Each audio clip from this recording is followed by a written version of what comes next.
مرحبا بكم أعزائنا ومتابعينا في كل مكان إلى هذا الفيديو الذي نسلط الضوء فيه عن واحدة من أقدم وأعرق المدارس العلمية في اليمن، إنها مدرسة العامرية وجامعها التاريخي. تأسست مدرسة العامرية في العام 1504 ميلادية.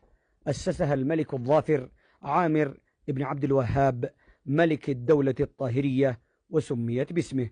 تقع مدرسة وجامع العامرية في مدينة رداع محافظة البيضاء من اليمن. مكتوب في جدار المسجد في القبة من الداخل ما يلي: بسم الله الرحمن الرحيم، إنما يعمر مساجد الله من آمن بالله واليوم الآخر وأقام الصلاة وآتى الزكاة ولم يخش إلا الله فعسى أولئك أن يكونوا من المهتدين.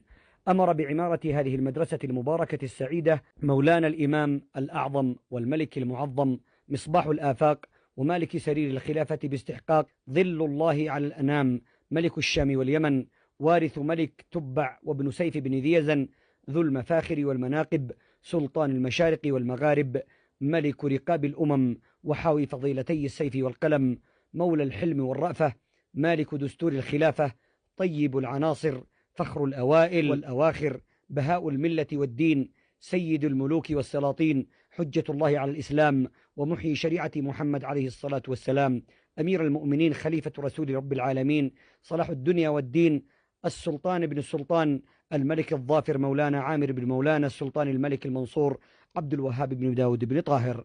جامع ومدرسة العامرية في رداع. هذه الصور من جامع ومدرسة العامرية بعد الترميم. الترميم كان بفضل جهود الآثارية العراقية الدكتورة سلمى الراضي رحمها الله، التي ساعدت على تمويل الترميم بجهود ذاتية من جانبها ليتم التنفيذ منها وبإشرافها ومشاركتها بتواجد 25 خبيرا إيطاليا وبمشاركة كوادر يمنية. فتم إعادة رسم النقوش والزخارف والكتابات التي ترصعت بها جدران المدرسة بعد أن تآكلت وسقطت بفعل العوامل الطبيعية، وبلغت المساحة الكلية للزخارف الملونة والكتابات التي أعيد ترميمها 600 متر مربع تقريبا.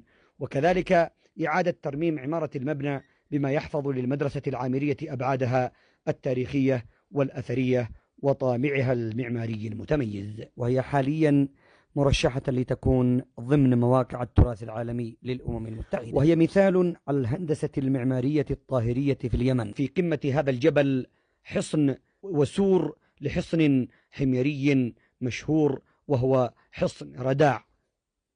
إذا أعجبك الفيديو لا تنسى الاشتراك في القناة وتفعيل زر التنبيه ليصلك كل جديد.